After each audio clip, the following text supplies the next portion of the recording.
அம்மா சரணம், தாயே சரணம், அபிராமி சரணம், சத்குருவே சரணம். நம்ம இப்போ அபிராமி அந்தாதி 17வது பாடலையும் விளக்கத்தையும் பார்க்கலாம். பாடல்: அதிசயமான வடிவுடையாள் அரவிந்தம் எல்லாம் துதிசெய ஆனன சுந்தரவள்ளி துணை இரதி பதிசயமானது அபசயமாக முன் பார்த்தவர்த்தம் அதிசயமாக அன்றோ வாமபாகத்தை வவ்வியதே. விளக்கம்: அதிசயமான வடிவுடையாள். நடக்க முடியாத காரியங்கள் நடந்தேறுவதும் செய்ய முடியாத செயல்களை செய்து முடிப்பதும் அதிசயம் எனப்படும். அம்பாளது எழில் உருவம் போல் எங்கும் காண இயலாது. வியக்கத்தக்க மேனி உடையவள் என்கிறார். நம் உடல் போல் அம்பாள் உடல் இருந்தாலும் நம் உடலுக்கு உரிய அவஸ்தைகள் இல்லாதவள். அதாவது நம்மை போல் நரை, திரை, மூப்பு, கர்ப்பவாசம் செய்யாத வடிவம் அம்பாளது வடிவம். ஆகவே அதிசயமான வடிவு அம்பாளது வடிவு. உலக அதிசயங்கள் 7 என கூறுவர். காரணம் அவைகளைப் போல் பிறிதொரு இடத்தில் இல்லாதிருப்பதால் அதிசயம் என்கின்றனர். மனிதனால் படைக்கப்பட்ட படைப்பிற்கே இத்தகைய மகிமை உண்டெனில் எம்பெருமாட்டியின் எழில் வடிவத்திற்கு இணையேது?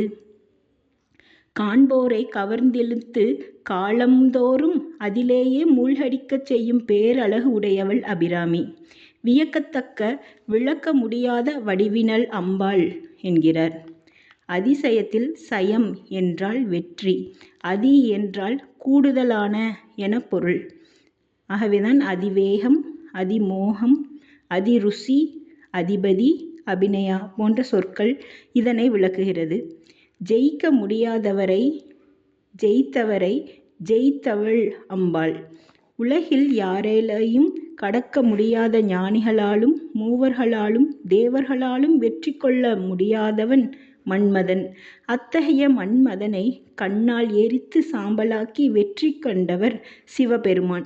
அத்தகைய வெற்றி வீரரான நெற்றிக் கண்ணனை தனது ரூப சௌந்தரியத்தால் வெற்றி கொண்டவள் அம்பாள். ஆகவே அதிசயமான வடிவுடையாள் என்கிறார். உருவமற்ற உருவம் தாங்கி வந்தது அதிசயம். உருவமற்ற பஞ்சபூதங்கள் தாங்கி வந்தது அதிசயம் என்கிறார். பண்டாசுர போரில் அவளது பற்பல அதிசய வடிவுகளை காட்டியதாக தேவி மகாத்மியத்தில் கூறப்படுகிறது. அன்றாடம் உலகில் நடக்கும் அதிசயங்கள் அனைத்தும் அவள் வடிவமே. அன்னையை உபாசிப்போருக்கு அவளது கடைக்கண்களே தெய்வ வடிவம் தரும். மனிதன் மனிதனாகத்தான் காட்சி தர முடியும், மரமாக காட்சி தர முடியாது. மரம் மரமாகத்தான் காட்சி தரும், மனிதனாக காட்சி தர முடியாது. ஆனால் அம்பாள் அனைத்து உலக உயிரினங்களாக காட்சி தருவதால் அவள் வடிவு அதிசயமான வடிவு என்கின்றார். அடுத்ததா அரவிந்தமெல்லாம் துதிசெய ஆனன சுந்தரவள்ளி. பிரபஞ்சம் அனைத்திலும் உள்ள தாமரை மலர்கள் அனைத்தும் கைகூப்பி போற்றும் துதிக்கும் திருமுக மண்டலத்தை உடைய அழகிய கொடி போன்றவள் என புகழ்கிறார். அப்பேற்பட்ட முகத்தை புலவர்கள் வர்ணிக்கும் போது தாமரை மலர்களைத்தான் உவமையாக கூறுவார்கள். மனிதர்களது முகத்தின் அழகை வர்ணிக்க உவமையாக தாமரையை சொல்லலாம். ஆனால் அம்பாளது முகத்தை வர்ணிக்கும் போது தாமரை மலரை உவமையாக கூற அபிராமி பட்டருக்கு மனம் வரவில்லை. காரணம், தாமரை உண்டாகும் இடம் சேறு. தாமரைக்கு பங்கஜம் என்ற பெயர் உண்டு. பங்கம் என்றால் சேறு, ஜம் என்றால் உண்டாவது. தாமரை மலர் உயர்ந்ததானாலும் அது தோன்றும் இடம் தாழ்வானது. அம்பாள் யாரையும் ஆதாரமாக கொண்டு தோன்றாதவள். மேலும் தாமரை மலர ஆதவனின் துணை வேண்டும். அம்பாள் யாரையும் துணையாக கொள்ளாத வதந்தரி, தானாக இயங்குபவள் என கூறுகிறார். மேலும் தாமரை மலர் அம்பாளது படைப்புகளில் ஒன்றாகும். ஆனால் அம்பாள் யாராலும் படைக்க முடியாதவள். ஆகவே தாமரை போன்ற வதனம் உடையவள் என கூறாமல் ஜகத்தின் அனைத்து தாமரை மலர்களாலும் துதிக்கப்படுகின்றவள் என்று ஒப்பற்ற உவமையை கூறுகிறார். தாமரைக்கு எழிலை தந்தவள் அம்பாள். ஆகவேதான் அம்பாள் திருமுகத்துக்கு தாமரை அழகை உவமையாக கூறாமல் அவைகளால் போற்றி வணங்கப்படுபவள் என கூறினார்.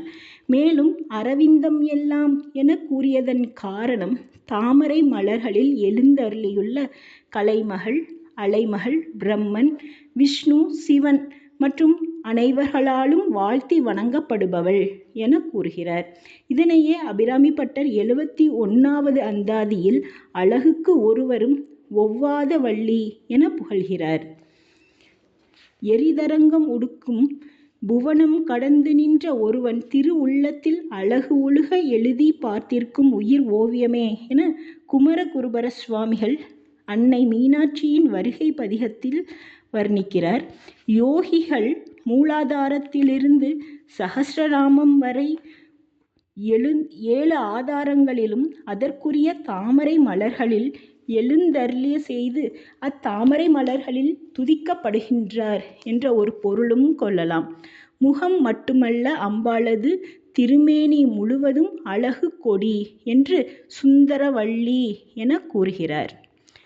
அடுத்ததா துணை இரதிபதி சயமானது அபசயமாக முன் பார்த்தவர்த்தம் அதிசயமாக அன்றோ வாம பாகத்தை வவ்வியதே என கூறுகிறார். அழகுக்கு அரசன் மன்மதன், அவன் மனைவி ரதி அழகரசி. இதைத்தான் இரதிபதி என கூறுகிறார். அதாவது ரதியின் பதி மன்மதன் என கூறுகிறார். மன்மதன் வெற்றி கொள்ளாத ஜீவனே இல்லை. புழுவிலிருந்து தேவாதி தேவர்கள் அனைவரையும் வெற்றி கொண்டு தனக்கு அடிமையாக்கினவன். கடந்த ஞானிகளாலும் கடக்க முடியாதது காமம். காசிப முனிவரும் விஸ்வாமித்திரர் போன்ற அருந்தபசிகளும் காமத்திற்கு வசப்பட்டனர் என்றால் சாதாரண ஜீவராசிகளை பற்றி கூற தேவையில்லை. கைலை மலையை அசைத்த ராவணனே காம இச்சையால் அழிந்தான். காமன் அனைத்துயிர்களையும் ஆட்டி படைப்பதால் இவன் அனைத்துயிருக்கும் பொதுவானவன் என கூறுவார்கள். காமன் தன் கணையால் உலகனைத்தையும் மயக்கினான். இந்த வெற்றியால் கர்வம் கொண்டான்.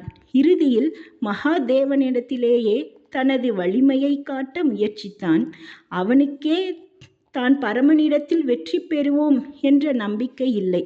ஆயினும் தேவர்கள் தூண்டுதலால் ஈஸ்வரன் முன் சென்று தன் 5 மலரம்புகளை எய்தான். யோக மூர்த்தியை போகமூர்த்தியாக்க முயற்சித்தான். தட்சிணாமூர்த்தி சிறிதே கண் விழித்து பார்த்தார். உடன் காமன் சாம்பலானான். சிவபெருமானது நெற்றிக்கண் ஞானக்கண். ஞானம் உள்ள இடத்தில் காமம் இயங்க முடியாது. இதுவரை காமனது தொழிலில் அவனுக்கு தோல்வியே ஏற்பட்டது கிடையாது.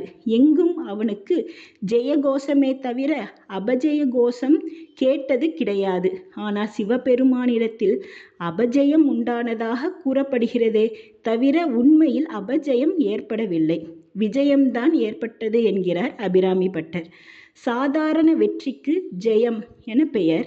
கிடைக்க அரிதான வெற்றி கிடைத்தால் அதற்கு விஜயம் என பெயர்.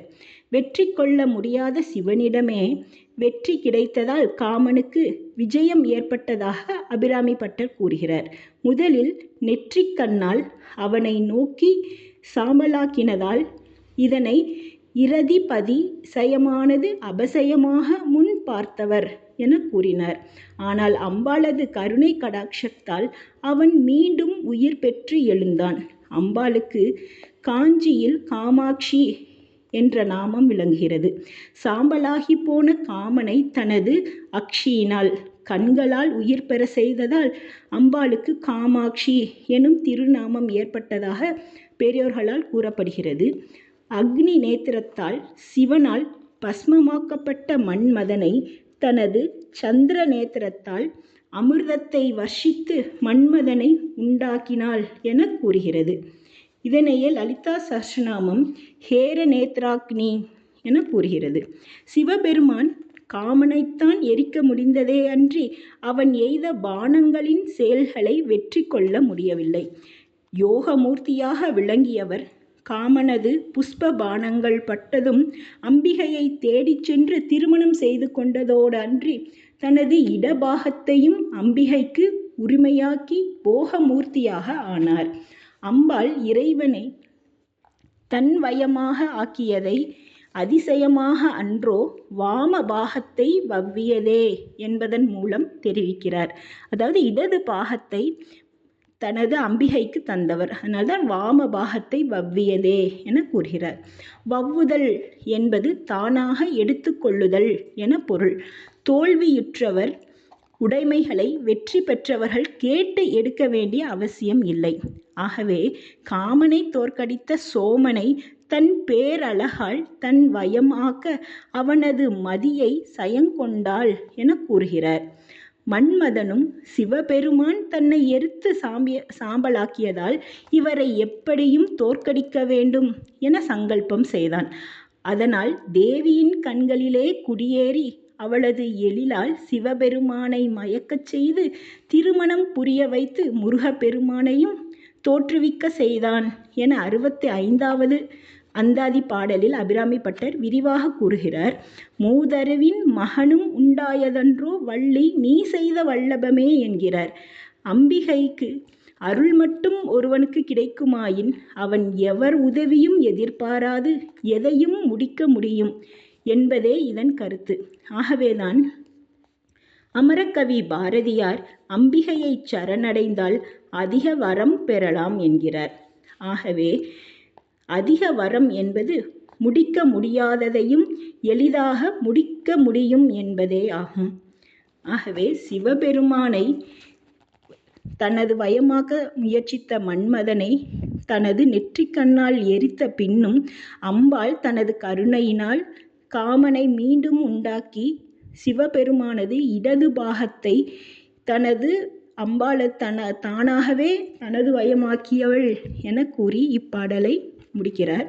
மேலும் இப்பாடல் மூலம் ஆண்மையை விட பெண்மைக்கு அதிக வலிமை உண்டு என்பதையும் பெண்மைக்கு அடங்காத ஆண்மை இல்லை என்பதையும் வலிமையான ஆண்மையை அன்பெனும் ஆயுதத்தால் மென்மையான பெண்மை வெற்றி கொள்கிறது என கூறுகிறார். இப்பாடலை கல்யாணமாகாத கன்னி பெண்கள் கூறினால் நல்ல வரன் அமையும் என்பது